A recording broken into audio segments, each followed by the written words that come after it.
Breaking news: cats can drive you crazy. Alright, so maybe that's late breaking news, but anyone with a cat can testify that their feline's furniture scratching and late-night energy bursts can be enough to trigger more than a few headaches.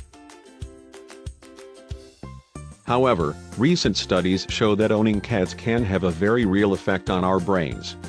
Scientific evidence suggests there's a reason to be especially careful when cleaning out your cat's litter box. Your sanity just might depend on it.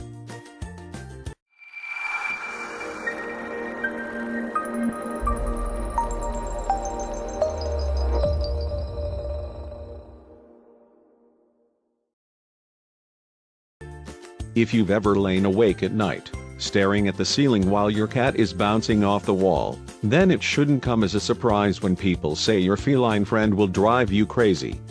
But did you know the problem might be more serious than you think? Recent studies reveal there is evidence linking cats to human craziness in more than just the metaphorical sense.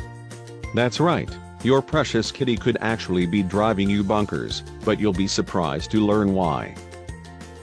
Apparently, it's not just the nighttime crazies that cats are prone to that have their owners losing their minds.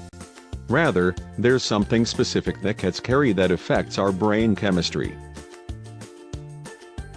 The real culprit in question is a microorganism known as Toxoplasma gondii, or T. gondii. This bacteria is present in cat urine, and cat lovers may come into contact with it regularly. As if you needed another reason to be grossed out by the litter box. Still, avoiding T. gondii requires more than just washing your hands after scooping cat litter. In fact, according to a 2016 article in the New York Times, as many as 11% of Americans had dormant toxoplasma cysts in their brains. Yikes. Luckily, having T. gondii in your bloodstream isn't enough to send you over the edge. A healthy immune system keeps adverse effects at bay. Still, cat owners aren't totally out of the woods when it comes to this bacteria. To fully understand the proposed link between T. gondii and human craziness, you have to look at the function of the bacteria, the way it has evolved over the years, and how cats have even used it to their advantage.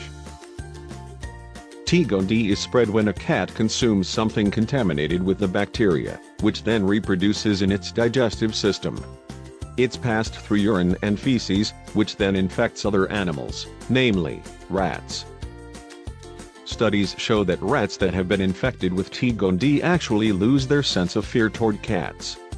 Astonishing? Yes. And it gets even weirder than that, if you can believe it. Rats who don't fear cats won't run away from them. This means the cat gets an easy meal, and the bacteria is passed on to a new host, where the cycle continues. There are even further connections to the bacteria and how it affects humans, though. After recognizing how the T. gondii bacteria affected rats' brains, scientists took their research one step further. They looked at how the bacteria affected chimpanzees, the closest human ancestor. For this part of the study, researchers didn't use cow cat urine like they had for the rats. Instead, Clemence Poirot, an evolutionary biologist in Montpellier, France, dabbed drops of leopard and human urine on a fence enclosing 33 test apes to see what would happen. So, what did they find? Chimpanzees infected with the T. gondii started sniffing the leopard urine much more than those not infected with it. They were actually attracted to the urine with this bacteria. Of course, scientists wouldn't declare this definitive proof that T. gondii was eliminating the life-preserving fear instinct in chimps, but it certainly raised some interesting questions. If T. gondii was capable of making chimps less afraid of the things that could kill them, was it possible the bacteria could have the same effect on humans, as well? Are T. gondii infections that are passed on from cow cats responsible for creating daredevils? A 2015 edition of the Journal of Psychiatric Research asserted that humans infected with the bacteria were more prone to impulse or aggression. So it could, in fact, be the reason some of us are risk takers. Other research suggests links between T. gondii and some unfortunate events, though the numbers were negligible. The study found people with infections attempted suicide more often than those without. Of course, correlation doesn't always indicate causation. Moreover, a recent study published in a 2015 edition of Schizophrenia Research suggested a connection between people who had been exposed to cats from a young age and the development of mental illness later in life.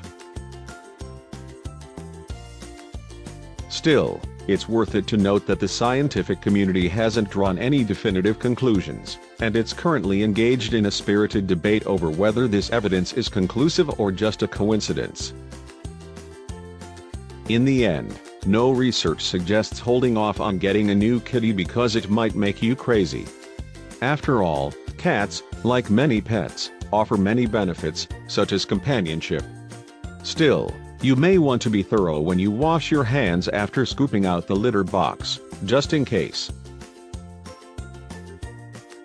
Remember, the next time you're losing sleep over your noisy nocturnal cat, at least he isn't literally messing with your mind. No word yet on whether that's enough to keep people from calling you a crazy cat lady, though.